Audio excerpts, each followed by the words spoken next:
आज हम class 11th business studies chapter 2 के topic joint Hindu family business के बारे में स्टडी करेंगे। इसके पहले हम सोल प्रॉपर्टरशिप के बारे में आपको पढ़ा चुके हैं इसके पहले की वीडियो में, तो आप उसको देख सकते हैं। तो joint Hindu family business is a specific form of business organisation found only in India. ये जो बिजनेस होता है जॉइंट हिंदू फैमिली का, ये सिर्फ इंडिया में ही मिलता है।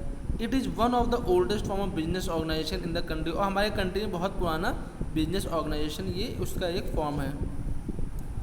It refers to a form of organisation wherein the business is owned and carried on by the members of the Hindu undivided family. ये इस तरह का बिजनेस होता है जो ऐसे लोगों के द्वारा चलाया जाता है जो कि एक ही परिवार के होते हैं, और वो हिंदू अनडिवाइडेड फैमिली उनको बोला जाता है। उसके मेंबर्स जो होते हैं जो एक ही फैमिली के होते हैं। It is govern by the Hindu law, और इसको गवर्न करने के लिए जो लॉ है उसका नाम है हिंदू लॉ।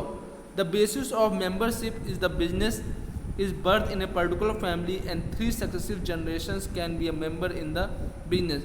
और इसका जो बेसिस है मेंबरशिप का, इसके मेंबर्स कौन हो सकते हैं? जो उसी फैमिली में जन्म लिए हों, बर्थ लिए हों, और या फिर 3 सक्सेसिव जनरेशन, मतलब कि जो बिजनेस स्टार्ट किया उसके बाद 3 सक्सेसिव, उसके बाद जो जैसे बाबा हो गए, फिर उनके बेटे मतलब पिताजी, फिर उसका सन मतलब जो बेटा, बाबा पिता और बेटा, मतलब 3 जनरेशन्स तक चलेगा वो।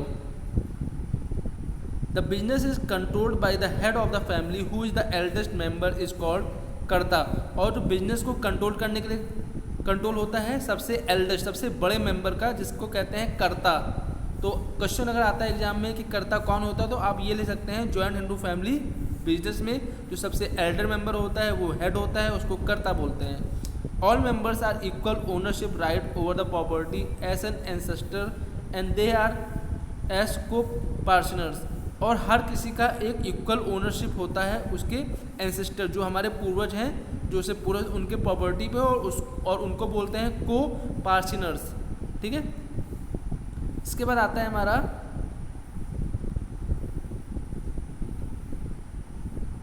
There are 2 systems which govern membership in the family business, दया भागा and मिता काशरा। इसमें 2 तरह के बिजनेस होते हैं, मतलब कि इसको क्या किया गया है, मेंबरशिप को 2 पार्ट में डिवाइड किया गया है। तो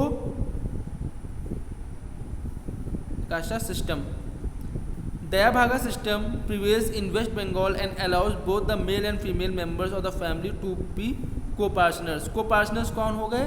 जो इनमें पार्टनर्स हैं आपस में, तो उनको को पार्टनर बोलते हैं। ये जो है ये सिस्टम आपका वेस्ट बंगाल में अलाउ में चलता है मेनली, और इसमें क्या होता है, मेल और फीमेल दोनों इसमें पार्टनर्स हो सकते हैं, को पार्टनर्स हो सकते हैं। लेकिन मिता काशरा में क्या है, इसमें क्या है कि ये सब जगह होता है सिर्फ वेस्ट बंगाल को छोड़ के, और इसमें सिर्फ मेल मेंबर्स को ही को पार्टनर्स बनाया जाता है। इसके फीचर्स क्या हैं? जॉइंट हिंदू फैमिली के formation, for joint Hindu family business there should be at least 2 members in the family and ancestral property to be inherited by them. क्या होता है, इसमें मिनिमम 2 मेंबर चाहिए होते हैं, और एंसेस्ट्रल मतलब पूर्वजों की प्रॉपर्टी इसमें होनी चाहिए। It is govern by the Hindu succession act 1956, और इसको गवर्न करने के लिए कौन सा एक्ट है? हिंदू सक्सेशन एक्ट, जो कि 1956 में आया था। लायबिलिटी मतलब कि जिम्मेदारियाँ, the liability of the members except the karta is limited to their share of coparcenary property of the business. The karta has unlimited liability, क्योंकि कर्ता क्या होता है, सबसे एल्डेस्ट मेंबर होता है, उसकी बहुत लंबी पूरे उसकी जिम्मेदारी रहती है, उसकी अनलिमिटेड लायबिलिटी रहती है। लेकिन जो को पार्टनरी होते हैं, को पार्टनरी मतलब कि जो कर्ता को छोड़ के बाकी मेंबर्स हैं, जिनकी एक लिमिट में शेयर दे दिया गया कि आप इतने के जिम्मेदार हो, वो उनकी लायबिलिटी लिमिटेड होती है। कंट्रोल क्या होता है, क्योंकि जो कर्ता होता है वो सबसे बड़ा होता है इसीलिए, और सबसे एल्डर मेंबर होता है, उसी को सारा जिम्मेदारी वो रहती है, मेनली वही हेड होता है, इसलिए सारा कंट्रोल उसी का रहता है। कंटिन्यूटी, अगर मान लीजिए द बिजनेस, अगर कर्ता की डेथ हो जाती है, जो सबसे मेन सबसे एल्डेस्ट मेंबर है, तो उसके बाद जो नेक्स्ट एल्डेस्ट मेंबर होगा, सबसे बड़ा मेंबर होगा, वो कर्ता की पोजीशन ले लेगा।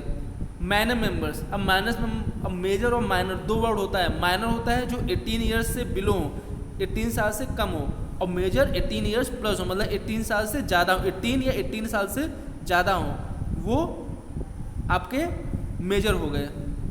तो माइनर, मान लीजिए कोई 18 ईयर्स बिलो हो, the inclusion of the individual into a business occurs due to the birth of the Hindu undivided family, hence the minors can also be member of the business। तो इसमें क्या है, क्योंकि ये बर्थ से होता है ना, इसमें मेंबर्स जो बनते हैं वो बर्थ से होते हैं, उनके जन्म उस परिवार में हुआ है तो उसके मेंबर्स हो जाएंगे, भले ही वो मेजर हो या माइनर हो, उससे मतलब नहीं होता है, वो पैदा हो गया तो उस परिवार में तो वो उसका मेंबर हो गया। मेरिट्स क्या है, the advantages of joint Hindu family business are as follow, effective control, क्योंकि कर्ता जो होता है उसका पूरा कंट्रोल होता है, इसलिए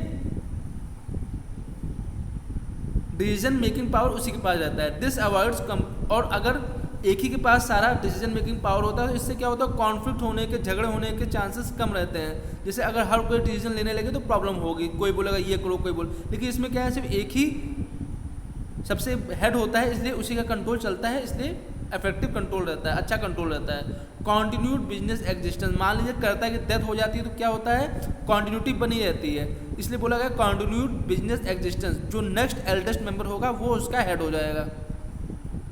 इसके बाद लिमिटेड लायबिलिटी ऑफ मेंबर्स, जो मेंबर्स होते हैं उनकी लायबिलिटी उनके शेयर तक ही रहती है, मतलब उनकी जिम्मेदारी लिमिटेड रहती है।